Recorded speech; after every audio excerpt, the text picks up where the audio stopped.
Soyez bénis, peuple de Dieu. Alléluia. Père, je veux te dire merci ce matin parce que c'est ta grâce qui a pourvu, Seigneur. Je n'ai rien mérité.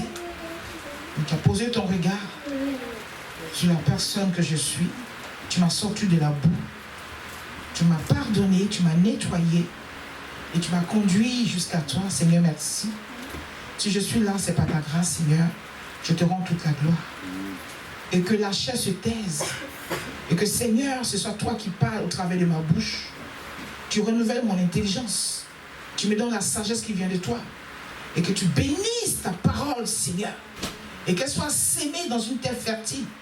Afin de produire de beaux fruits, Seigneur. À la gloire de ton nom, Jésus. Seigneur, je te dis merci de prendre le contrôle de ce moment. Au nom de Jésus, je vais ainsi prier. Et que Dieu nous bénisse. Amen. Amen, amen, amen. Amen. Alléluia. Bien-aimé, acclame la parole. Acclame la parole. Acclame la parole. Acclame la parole. Alléluia. Alléluia. Alléluia. Merci, ton Père. Merci, Jésus. Amen. Donc, je suis contente d'être là. Je suis heureuse. Ça me fait plaisir. J'aime faire l'œuvre de Dieu.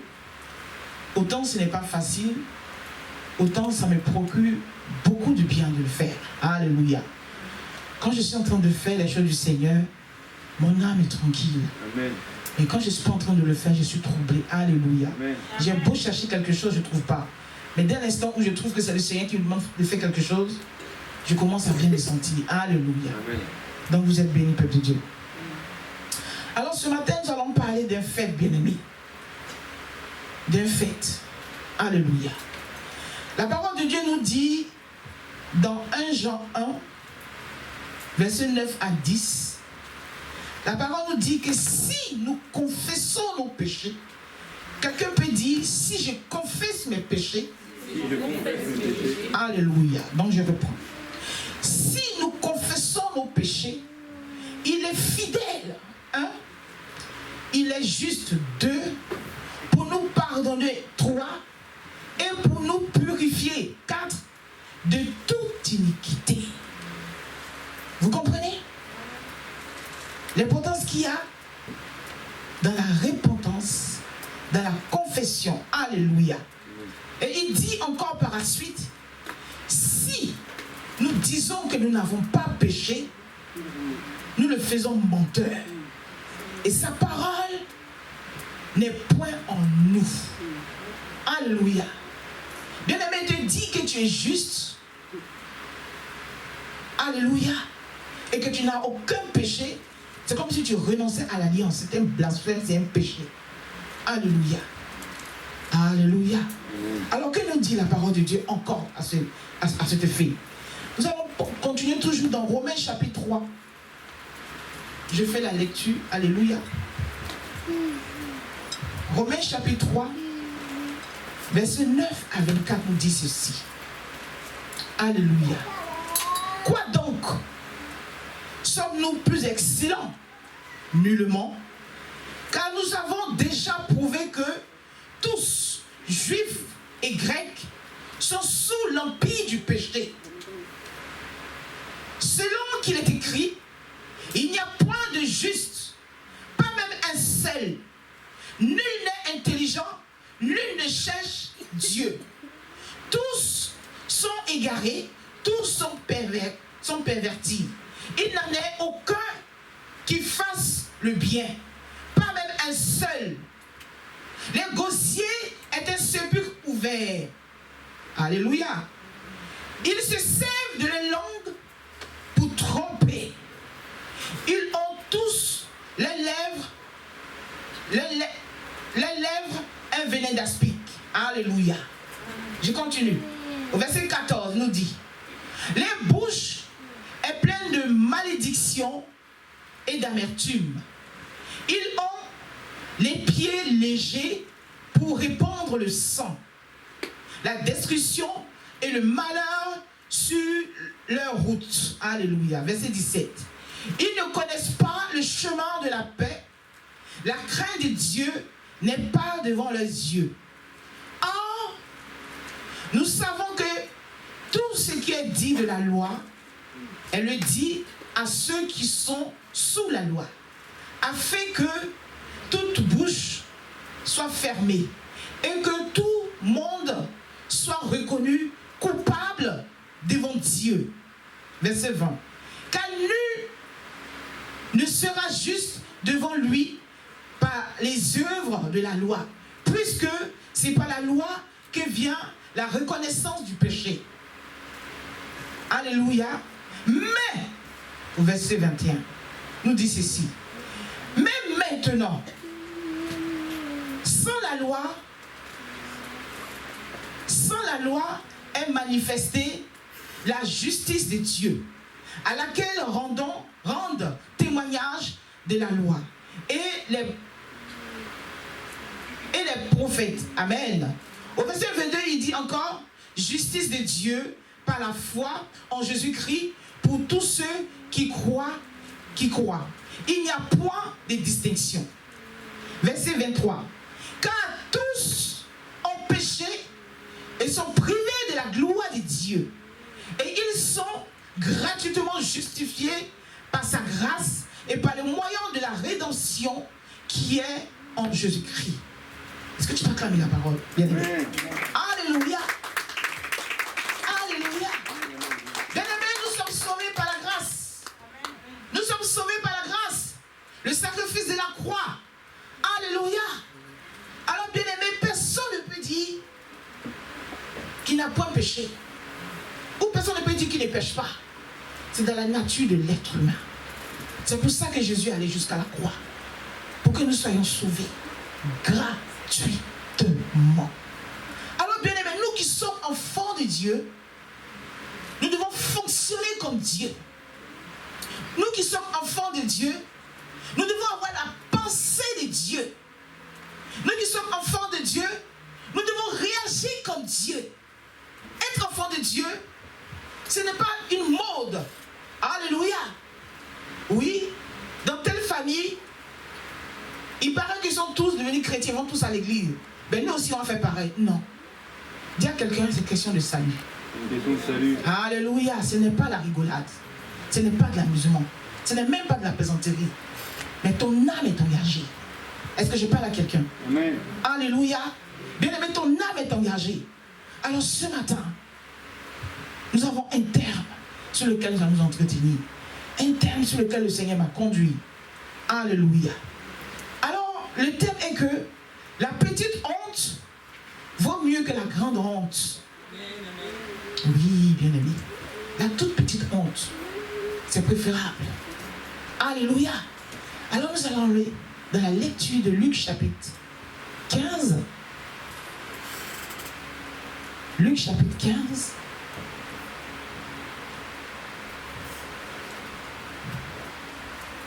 Versets 11 à 32. Luc chapitre 15, versets 11 à 32. Il faut suivre attentivement la lecture, peuple de Dieu, s'il vous plaît. Je lis la parole du Seigneur. Amen. Il dit encore. Un homme avait 2 fils. Le plus jeune dit à son père. Merci, Père. Mon père, donne-moi la part de bien qui doit me revenir. Alléluia. Et le père leur partagea son bien. Merci, Jésus. Peu de jours après, le plus jeune fils, ayant tout ramassé, partit pour un pays éloigné, où il dissipa son bien en vivant dans la débauche. Lorsqu'il eut tout dépensé, une grande famine survint dans ce pays, et il commença à se trouver dans le besoin. Il alla se mettre au service d'un des habitants du pays, qui l'envoya dans ses champs garder les pourceaux. Il aurait bien voulu se rassasier des carouges que mangeaient les pourceaux, mais personne ne lui en donnait.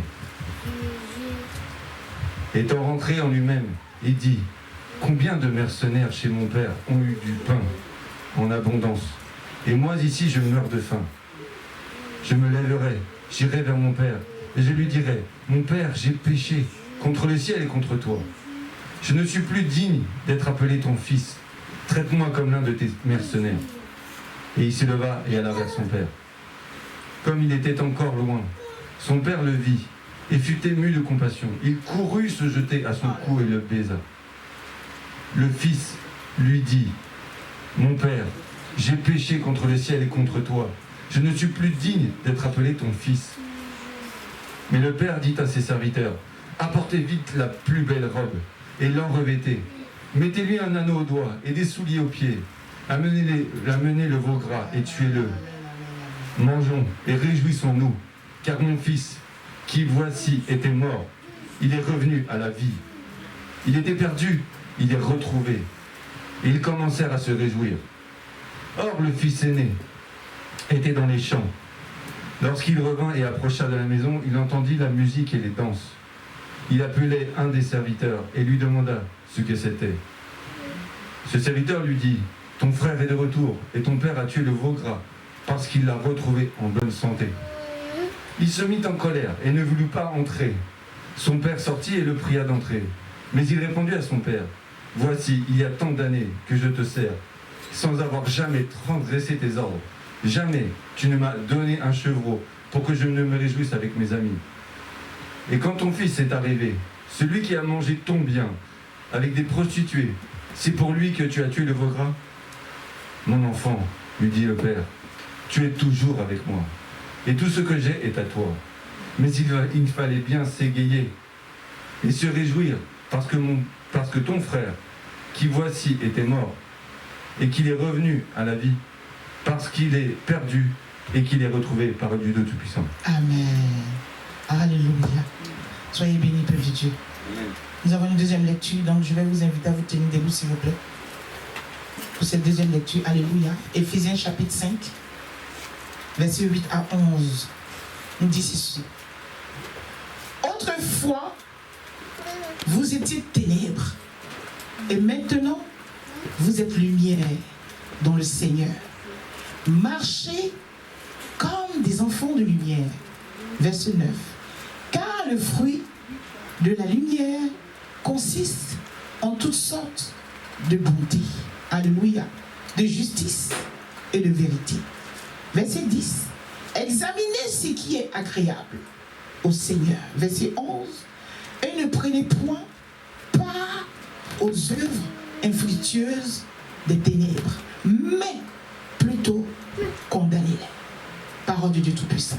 Est-ce qu'on peut acclamer la parole de Dieu? Alléluia, alléluia. Bien aimé, ton acclamation, vraiment. Acclame la parole de Dieu. Amen, merci Seigneur. Que Dieu vous bénisse. Vous pouvez vous asseoir dans la présence de Dieu. Alléluia. Vraiment, cette histoire, ça m'a moi-même bouleversé. Je me suis posé la question, est-ce que ce n'est pas ma chair qui veut parler de ce message? Ou bien, mais je n'étais pas conduit vers autre chose. J'ai beau essayer, c'était avant ce dimanche que l'homme de Dieu me dise que j'allais prêcher, que j'avais déjà les yeux sur ce passage. J'ai dit non, comment je vais... Le Seigneur a insisté pour que je travaille là-dessus, je dis gloire à Dieu. Je me suis laissé faire, j'ai obéi. La Bible nous parle d'un homme qui avait 2 fils. Déjà, il voudrait savoir que la honte, alléluia, selon le dictionnaire, la honte est un sentiment qui est toujours vécu devant les autres et par rapport à leur jugement. Alléluia. Tant que tu es face à toi-même, ton péché, tu vas même le chérir. Tu vas même penser que tout va bien et que tu n'as rien à te reprocher. Mais c'est dès l'instant où on affronte le regard de l'autre par rapport à sa situation, on prend conscience que je crois qu'il y a quelque chose qui ne va pas. Alléluia. Alors la parole de Dieu nous parle d'un homme qui avait 2 fils. Alléluia. On nous dit qu'il y a un parmi ses fils le plus jeune à réclamer sa part de bien, disons son héritage. En temps normal, quand on parle d'héritage, c'est quand le père est décédé ou la mère, je ne sais pas. Je crois que c'est ça. Mais le père est bien vivant, bien comme il faut, et le fils vient lui dire qu'il veut sa part du bien. Alléluia. Alors le père exécute, il donne sa part. Et la Bible nous dit que ce fils s'est éloigné dans un pays lointain. À ce point. Alléluia. Et là où il est parti, la Bible nous dit, non seulement il s'est éloigné, mais il vivait dans la débauche et il a délapidé tous ses biens. Amen. Ça ne pourrait pas être autrement parce que dès l'instant où le Père est vivant, déjà je suis sûr que ce n'est pas parce qu'il était content de le faire. L'enfant n'est pas parti, le fils n'est pas parti avec la bénédiction du Père. Mais il a donné les biens et il est parti. Donc quand nous lisons la parole de Dieu, nous voyons qu'il a traversé des moments difficiles, des moments pénibles, au point même qu'il a pensé, alléluia, aux employés de son père qui étaient mieux nourris que ce qu'il devait être en train de consommer. Il s'est retrouvé à faire des petits boulots qui n'avaient rien à voir avec son statut. Alors bien aimé, je vous dis, c'est vrai, nos jeunes gens, le plus souvent, ils n'aiment pas l'autorité. Quand on commence à avoir 12 ans, ben, peut-être que c'est trop, mais 10 ans, 12 ans, 11 ans, on commence à se rebeller, à s'affiner, pour dire que je suis grand, je peux décider, je peux faire ceci, je peux faire cela. Donc il s'est éloigné du Père, un pays lointain. Tout ça pour échapper à l'autorité. Alléluia. Alors bien aimé, tant que tu n'es pas en accord avec Dieu, on parle du Père, je parle aussi de Dieu, qui est l'autorité suprême. Dans la maison de Dieu, tant qu'on se rebelle, tant qu'on pense qu'on fait des choses pour satisfaire sa chair, mais pas pour faire plaisir au Père, bien aimé, comme on dit, tu ne pourras que taper poteau, excusez-moi du terme. Tu ne pourras pas produire grand-chose. Ça ne pourra pas produire quelque chose de bon. Donc le fils en question s'est retrouvé dans une situation déplorable. Tu ne peux pas quitter, on va dire, dans le bien-être, dans tout ce que tu veux, le bonheur, la nourriture, tout ce que tu avais comme qui pouvait te procurer du bien-être chez ton père. Tu vas dans la débauche et tu vas te retrouver à faire n'importe quoi. Là, il y a quelque chose qui n'a pas fonctionné. Donc la situation qui arrive au fils ne pouvait pas étonner. Ça ne pouvait qu'arriver. Alors bien aimé, ce fils n'a pas perdu seulement que les biens, mais spirituellement il a été atteint, physiquement et moralement. Oui. Parce que quand on vient dans la maison de Dieu, on reçoit quelque chose dans tous les domaines. Le Seigneur travaille en nous. Or, quand Dieu travaille en quelqu'un, c'est pour que cette personne soit à la disposition de Dieu. Alléluia. Dieu travaille dans la vie d'une personne pour qu'au travail de cette personne, quelqu'un d'autre soit sauvé. Ça veut dire que tu es sauvé pour sauver. Donc tu reçois tout ce qui va avec quelqu'un qui est sauvé, sur tous les plans. Parce que la Bible dit que nous sommes la lumière du monde. Mais là, ce fils s'est retrouvé dans les ténèbres. La débauche, c'est les ténèbres. Ce n'est pas la vie qu'il avait auparavant. Alléluia. Donc quand je parle de fils, ça peut être aussi la fille. On parle de fils prodigue. Ça peut être, je parle de tous. Fille comme fils. Parce qu'à un moment donné, on peut se retourner à faire des choses dans le secret, peut-être que le pasteur ne voit pas. Mais lui qui est Dieu, s'il m'a donné ce message, il sait quel est le but qu'il va atteindre au milieu de nous. Alléluia. Amen. Alors le fils s'est retrouvé dans des problèmes.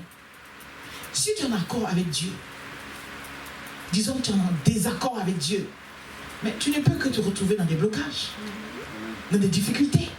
Parce qu'il est Dieu. Il n'est pas avec, il te voit là où tu es, mais il te ferme les portes. Alléluia. Mais le plus important ici, la Bible nous dit que le fils est rentré en lui-même. Ça, c'est la meilleure des choses. Parce que des fois, les gens ne reconnaissent pas les torts. Même s'ils sont en train même de manger la boue, ils vont trouver que cette boue-là même, c'est quelque chose de bon. C'est un bon repas. Ils ne vont jamais reconnaître que c'est mauvais. Mais ce qui a sauvé ce fils, c'est qu'à un moment donné, c'est assis. Donc, bien aimé, à un moment donné, quand tu vois la situation est bizarre, rentre en toi-même. Fais un petit bilan. Oui, j'ai quitté mon père. Oui, dans le secret, je fais ça. Et depuis que je me suis engagé dans telle chose, qu'est-ce que ça produit? Qu'est-ce que ça m'a donné? Pourtant, je prie. Pourtant, j'invoque le Seigneur. Mais pourquoi ce projet dans lequel je suis rentré, je ne me sens pas avancé? Je ne sens pas que je suis à ma place. Bien aimé, dès l'instant où tu reconnais qu'il y a quelque chose qui cloche et que tu t'assois un instant et que tu rentres en toi-même, que tu te poses la question, c'est sûr que tu vas avoir une réponse. Oui. Comme ce fils, il n'y en a pas beaucoup. Il n'y en a pas beaucoup qui reconnaissent qu'ils ont besoin de s'asseoir un moment et de se poser des questions sur les situations. Et c'est ce que ce fils a fait. Et sa décision l'a sauvé, bien aimé. Oui, c'est ça la petite honte. Quand tu reconnais que tu t'es engagé dans quelque chose qui n'est pas bon, finalement tu es dans la honte. On va dire que peut-être que le père a eu raison de te dire, ah mon fils, c'est pas le moment, tu sais, tu es trop jeune. Donc jeunes gens, à un moment donné, même si on grandit, il faut écouter aussi les parents, tant que Dieu le permet. Parce que ça dépend aussi de quel genre de parents. Là, je pèse mes mots. Alléluia. Donc on va dire l'autorité. Peuple de Dieu. À un moment donné, il est important d'interroger Dieu. Parce que quand on pense qu'on est tout frais, qu'on a toute sa jeunesse, on a tout ce qu'il faut, on peut s'engager, on peut avoir l'audace d'aller loin, d'aller ceci, ou de venir là, d'aller dans telle boîte. Ok. Mais Dieu dit quoi? Dieu dit quoi? Parce que s'il allait au pays lointain, ce fils, c'est parce qu'il a vu que là-bas, il y avait la vie, c'était la débauche comme on dit, la belle vie, les amis, les femmes, il y avait tout.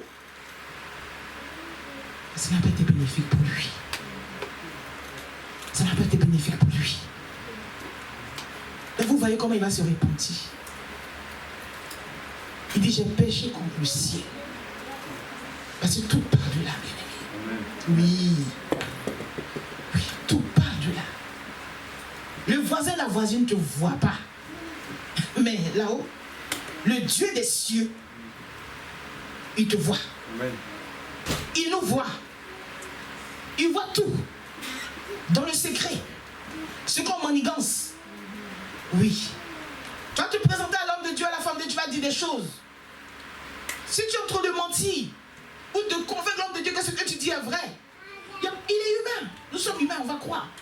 Mais lui là-haut, lui qui détient toutes choses, il te voit. Amen.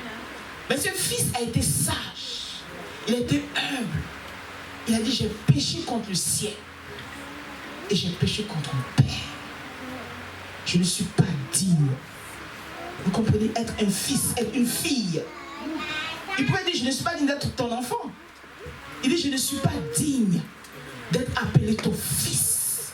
C'est-à-dire que là, c'est fort. Ça a une autre dimension de relation entre père et fils. C'est que tu t'es arrivé à un état, un niveau avec ton Dieu, un niveau dans ta spiritualité, dans ta consécration. Et tu es rentré dans quelque chose. Et toi-même, tu te sens faibli. Tu te sens que tu n'es plus la même personne. Tu sens que tu t'es éloigné de ton Dieu. Tu sens que tu n'es plus la personne. Tu te sens même que tu es devenu rebelle un peu. Parce que ce que Dieu te demande, tu n'es pas en train de le faire. Ce fils a reconnu. Femme, est-ce que tu peux reconnaître tes torts? Est-ce que tu peux un peu t'humilier devant ton Dieu qui est au-dessus de tout? Alléluia. Et quand il a reconnu son tort, il allait vers son père. Vous comprenez? Quand un père est en train de prier, de pleurer devant la face de Dieu, c'est pas rien, Dieu prend cela en compte. Vous allez comprendre. La Bible nous dit que quand le fils venait de loin, le père l'a reconnu. Ça veut dire que le père surveillait tous les jours. Il priait, il souffrait. Parce qu'il savait que son fils allait revenir. De loin, il l'a reconnu. Il a vu que le fils venait. Et il a accueilli le fils à bras ouverts. Alléluia. Amen. Oui, un père, l'éternel Dieu. Parce que le mal que tu fais dans le secret, bien aimé, tu te fais le mal à toi-même. Tu ne le fais pas à la voisine. La Bible dit que le salut est personnel. Il a reconnu que lui-même il se faisait du mal. Il a délapidé tout ce qu'on lui a donné. Qu'est-ce que c'est? Qu'est-ce que ça peut représenter? Son âme était perdue. Son âme était abattue. Il était devenu rien. Rien. Le père était content.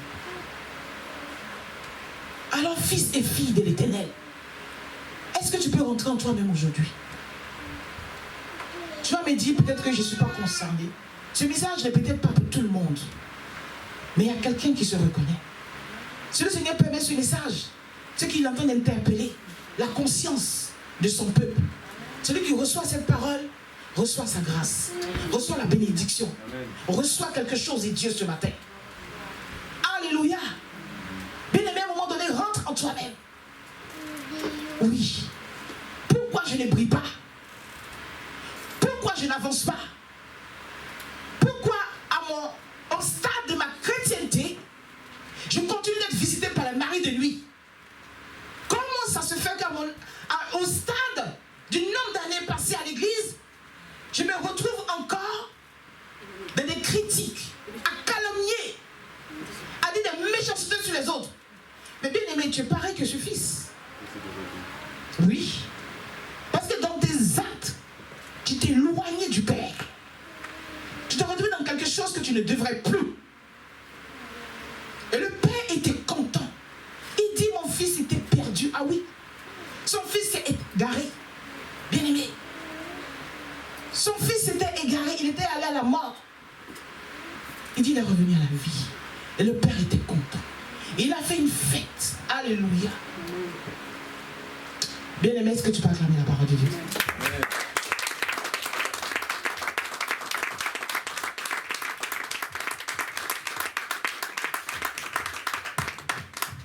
Alléluia.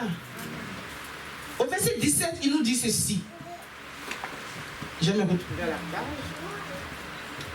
Merci Seigneur.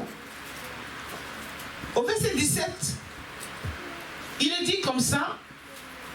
Étant rentré en lui-même, il dit, combien de mercenaires chez mon Père ont du pain en abondance. Et moi ici, je meurs de faim.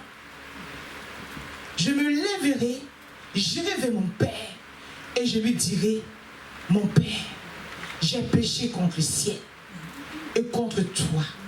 Je ne suis plus digne d'être appelé ton fils. Traite-moi comme l'un de tes mercenaires. Alléluia. Et il se leva et alla vers son père. Comme il était encore loin, son père le vit et lui fut ému de compassion. Il courut se jeter à son cou et le baisa. Alléluia. C'est ça, bien-aimé. C'est ça, bien-aimé. Apprendre à faire marche arrière dans la vie. Apprendre à s'humilier. Vaut mieux cette petite honte-là. Oui. Vaut mieux cette petite honte-là. Alléluia. Alléluia. J'imagine ce qu'il a dû affronter en revenant. Parce que la petite honte dont il est question, c'est-à-dire que quand tu reviens, il doit affronter les regards des autres. Ah oui, c'est pas le fils là. Oui, les regards des voisins, les regards des frères et sœurs. Peut-être un frère qui a quitté l'église pendant 10 ans, et du jour au lendemain, les anciens sont là. Quand il arrive, oh, il y a le frère tel qui arrive et la soeur est là. Il faut affronter tout ça. Vous comprenez? Le regard, les murmures, les critiques. Oui. Le père était content. Le père se réjouit. Mais c'est là à côté. Voilà, c'est ça aussi qu'il faut affronter. Et il a eu à affronter. C'est ça, cette petite honte-là. Bien aimé, vaut mieux cette petite honte-là. C'est pas grave. Ça sera juste un moment. Puis après, ça va passer. Mais ainsi va la vie. Que Dieu nous donne. Vous comprenez? Vaut mieux cette petite honte-là. Alléluia. Alors, au verset 21, le fils lui dit, mon père. Donc, il reprend maintenant réellement devant le père. Parce que, bien aimé, vous savez, quand on a fait du mal à quelqu'un, quand tu pries dans ton coin, tu dis, Seigneur, pardonne-moi, j'ai fait du mal, un tel, nanana. Mais il est aussi bon d'aller vers la personne et de lui confesser, de lui donner la parole. Frère, ma soeur, je sais que je t'ai blessé. Je sais que je t'ai offensé. Même si le gars va te dire, oh, tu as bien parlé, comment? Même si tu allais dire à l'autre que oui, elle est comme si elle est penchée. Mais c'est pas grave. Mais c'est vrai qu'elle est penchée, non? Parce que le diable, il est fort. Hein? Il est vraiment fort. Mais il est important que tu arrives vers la soeur Ah, ma soeur, tu vois, la dernière fois, là, comment je t'ai regardé, là, pardonne-moi. Et puis, voilà. Le Seigneur continue son travail avec toi. Mais ne reste pas là. Vous comprenez? C'est ça l'humilité. Alléluia. Et Dieu l'a exaucé. Parce qu'il avait au préalablement prié, demandé pardon à Dieu. Oui. Et après, il allait vers le Père. Il a demandé pardon. Il s'est excusé. Parce que ça fait mal. Alléluia. Et le Père s'est réjoui. Le Père était content. Alléluia. Bien-aimé, Luc chapitre 15, verset 10 nous dit, il y a de la joie devant les anges de Dieu pour un seul pécheur qui se répand. Donc quand tu ne vois pas un frère ou une sœur dans l'église, il faut participer à faire la joie des anges devant Dieu. Il faut participer à ça. Mais c'est ça les enfants de Dieu. On a la pensée de Dieu. Alléluia. On fonctionne comme Dieu. Si tu n'es pas en train de le faire, tu es pareil que ce fils. Si tu n'es pas en train de le faire, tu es pareil que le fils qui s'est éloigné du Père. Alléluia. Amen. Et nous allons comprendre après qu'il n'y avait pas que le Père qui s'était réjoui. Le frère n'était pas content. L'aîné n'était pas content de voir son frère. Pourquoi? Parce qu'il n'a pas compris. Il a réagi comme les pharisiens. Lui, il est focalisé sur, voilà, la religion, la Bible a dit, mais le Saint-Esprit est où dans tout ça? Alléluia. La Bible a dit, ok. Maintenant, l'Esprit de Dieu, le Logos, qui nous rappelle la pensée profonde de Dieu. Oui. Parce que c'est ce qui nous tue, nous, enfants de Dieu. On lit la parole de Dieu sans la comprendre. Mais quand un frère a péché, on est prêt même à l'écraser, à passer outre et à continuer son chemin. Le Père n'a pas régné, malgré son tort. Désolé. Le Père ne l'a pas régné. Alors nous, chrétiens, jusqu'à quand on passera notre temps à condamner les autres? À condamner les autres. À juger les autres. Quand j'ai accepté le Seigneur, vous ne pouvez pas imaginer ma joie. J'ai dit enfin une nouvelle vie. J'avais une joie que je ne pouvais pas expliquer à quelqu'un. Mais j'étais contente. Non. Non, peuple de Dieu. Et maintenant, étant dedans, je remarque qu'il y a tellement d'imperfections des choses. Je me dis, mais pourquoi? Mais la parole de Dieu dit ça. Mais il y a des gens étant chrétiens, ils sont prêts à te tuer même si tu as commis l'irréparable. Pendant que Dieu, il pardonne. Amen. Non mais attendez. S'il vous plaît. Alléluia. Le frère était en colère, il était même jaloux de son frère. Oh, peuple de Dieu. Revoyons un peu notre condition, notre statut dans la maison de Dieu. Il était prêt à tout. Il était fâché contre le Père. Il n'avait pas encore vu le frère, hein, mais il avait déjà entendu, quand tu venais des champs, il a vu la fête et puis on lui a dit, ah oui, c'est ton frère qui est revenu. Oh là là. Vous comprenez? Chrétien, marquons la différence, s'il vous plaît. Oui. De loin, quand tu vois les chrétiens, tu dis, oh, ils sont sages, ils sont beaux, ils sont mignons. Tu sens la pureté. Mais une fois que tu es bien installé, tu vois, il y a ci, il y a ça. Tu dis, mais mais où je me retrouve? Le Seigneur dit, oui, c'est là que tu dois être. Ah oui. Donc allons-y comprendre que c'est ça la maison de Dieu. On dit vos églises, il y a les sorciers. Oui. L'église est faite pour recueillir les sorciers, oui. C'est dans l'église comme tous les sorciers, mais c'est comme ça que Dieu fait le travail puis les délivre. Amen. Alléluia. Donc ta mauvaise compréhension de ce que c'est que l'église, il faut la revoir. C'est dans l'église qu'on vient pour penser les blessures, les plaies de quelqu'un. Oui. Le frère, il est sorcier, mais c'est mon frère. C'est comme ça que Dieu me l'a emmené. Je veux ce frère. Mais nous ne sommes pas encore à ce stade. C'est pour ça que Jésus a dit, Simon, Simon, le diable vous a réclamé, mais j'ai prié pour vous. Quand tu seras converti, oui, aïe, Moi, tu ne veux pas de conversion, Jésus. On mange ensemble, on boit ensemble. On dort tous les jours, on se promène, on va faire des délivrances. Aujourd'hui, je me dis, je ne suis pas converti, oui. Le nombre d'années à l'église ne veut pas dire que tu es converti. Amen, amen, amen. Ah oui. Oui. Parce que quand tu seras converti, tu ne vas plus critiquer les autres. Amen. Tu ne vas plus les offenser. Tu ne vas plus te permettre de dire qu'un tel est sorcier, un tel est comme ci, un tel est comme ça. Oui. C'est comme ça qu'on arrive à discerner qui est converti ou pas. Oui. Moi, vous savez, tout est dans la parole de Dieu. C'est pour ça que tout à l'heure, la servante de Dieu a dit, on ne lit pas la parole de Dieu comme un roman, comme un simple livre, avec l'esprit de Dieu. Oui. Et voilà l'attitude du frère. Nous sommes frères. Non, tu dois être content de me revoir. Non. Pour lui, il voulait entendre que oui, le frère est mort. C'est la nouvelle qu'il attendait pour se réjouir. Alors, bien aimé, ça fait pitié pour les enfants de Dieu que nous sommes. Alléluia. Amen. Alléluia. Amen. Alors, je vais dire à quelqu'un, vaut mieux la petite honte. La petite honte ne va pas te tuer. Parce que on a tendance à dire, ah oui, moi ça me fait, j'ai honte hein, si j'ai fait ça. Oui, vaut mieux ça et tu es libéré. Vaut mieux ça et tu es débarrassé. Il pouvait mourir. Ah oui. Oui. Il pouvait ne plus revenir. D'où la joie du Père. Oui. Alors, Éphésiens 5, versets 8 et 11, nous parle de autrefois. Quelqu'un peut dire autrefois. Autrefois. Alléluia.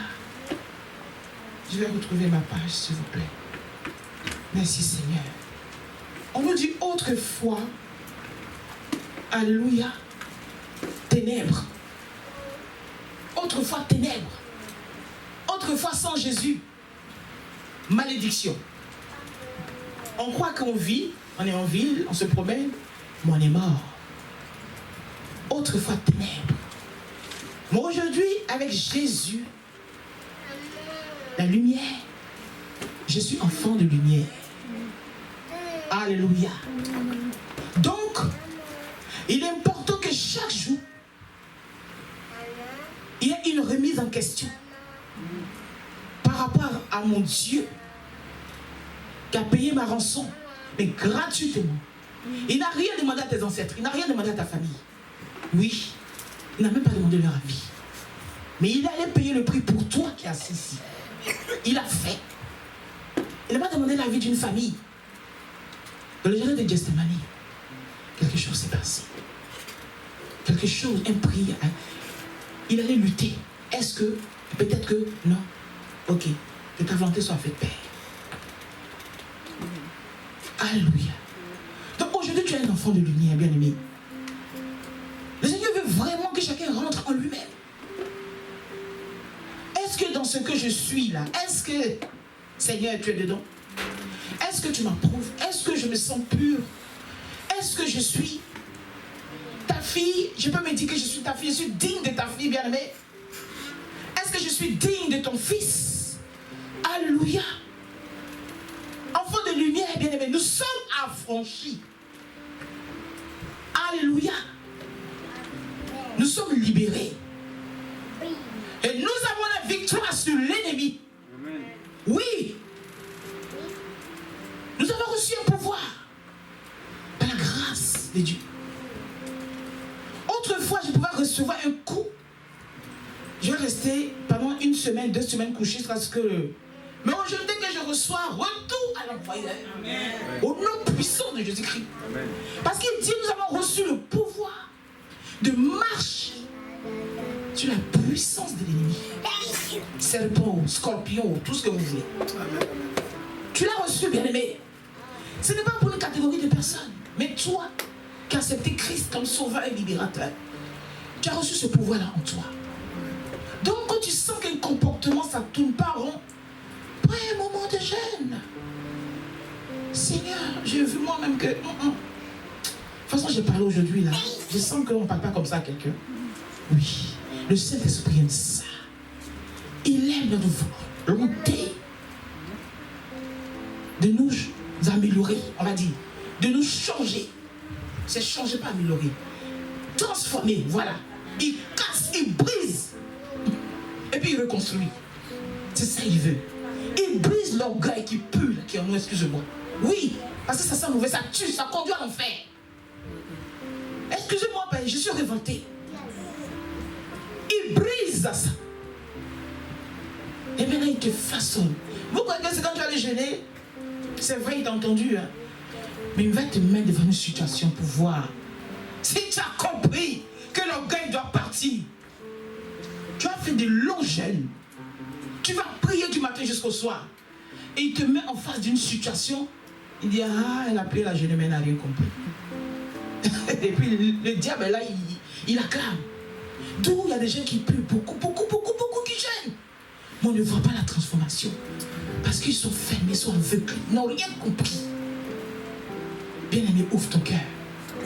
Oui, le cœur doit être transformé.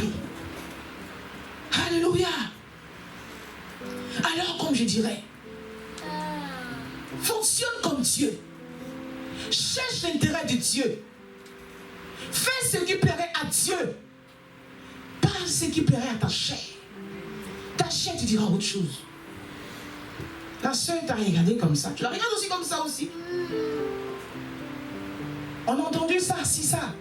Mais toi, qui es enfant de lumière, quand tu viens, c'est pour arranger les choses. Tu dis, ma soeur, hey, les enfants de Dieu ne parlent pas comme ça. C'est pas grave.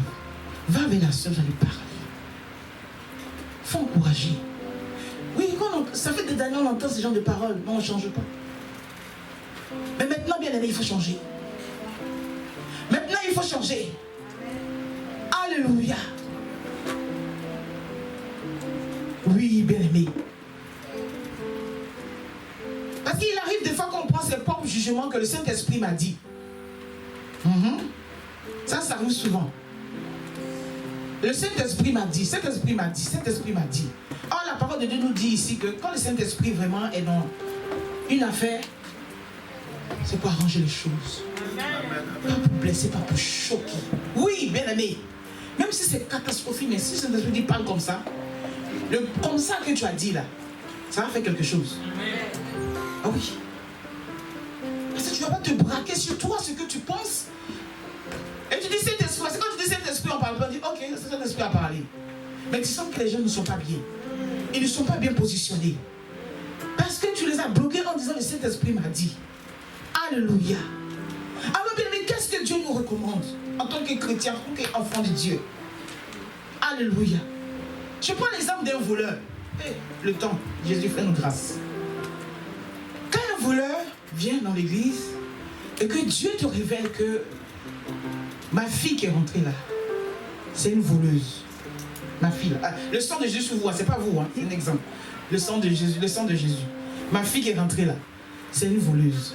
Et toi, pendant que tu pries, les autres ne savent pas. Toi, tu pries pour le Seigneur te révèle. Ah, la dame qui est rentrée là, c'est une voleuse. Ok. Bien aimé. Tu ne vas pas lui dire, toi là, tu es une voleuse. Elle m'a dit que tu es une voleuse. Tu dois sortir d'ici. Non. Oh. Pourtant, le Seigneur a permis qu'elle arrive pour être délivrée de l'esprit du vol. Et toi, tu viens par ton manque de sagesse. Tu montres à la personne que tu es au courant qu'elle est voleuse. Vous voyez un peu les dégâts? Or, quand Dieu te révèle, c'est parce qu'il a mis en toi des potentialités, des capacités de faire en sorte que la personne arrive jusqu'à se dégoûter du fait qu'elle était voleuse. Amen. Et à renoncer. Mais pas pour que tu la jettes dehors. Alléluia. Est-ce que tu peux acclamer la parole de Dieu? Amen.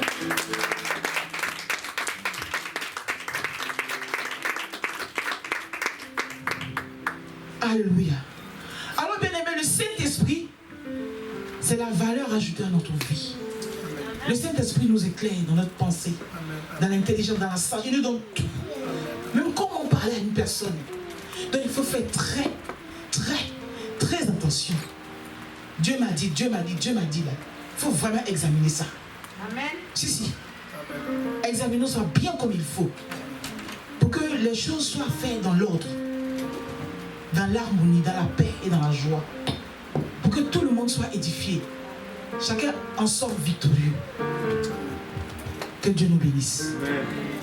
Nous allons prier. On peut se tenir debout, s'il vous plaît.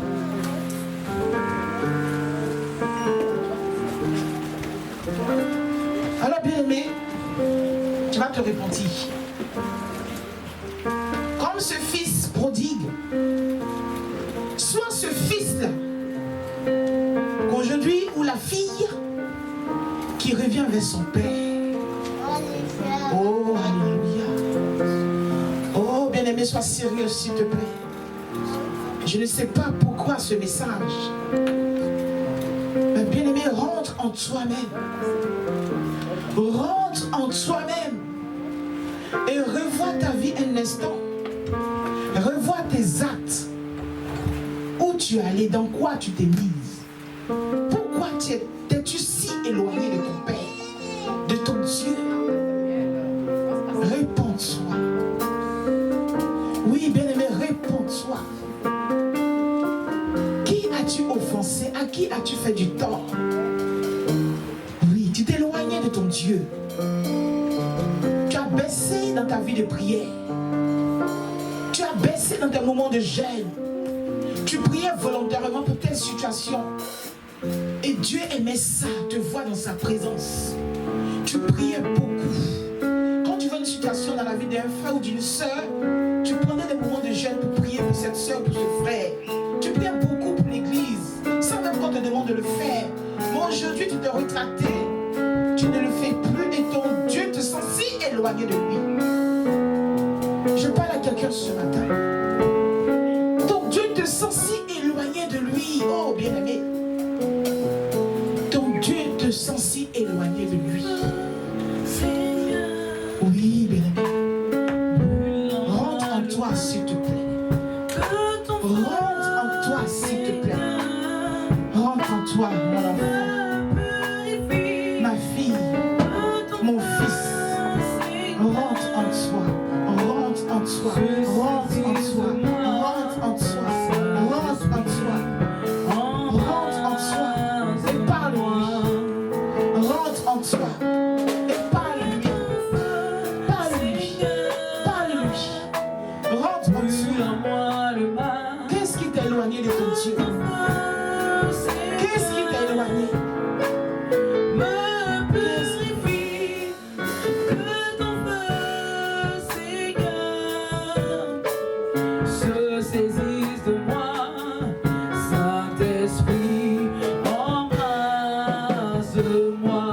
Est-ce que tu peux acclamer le Seigneur pour ta vie?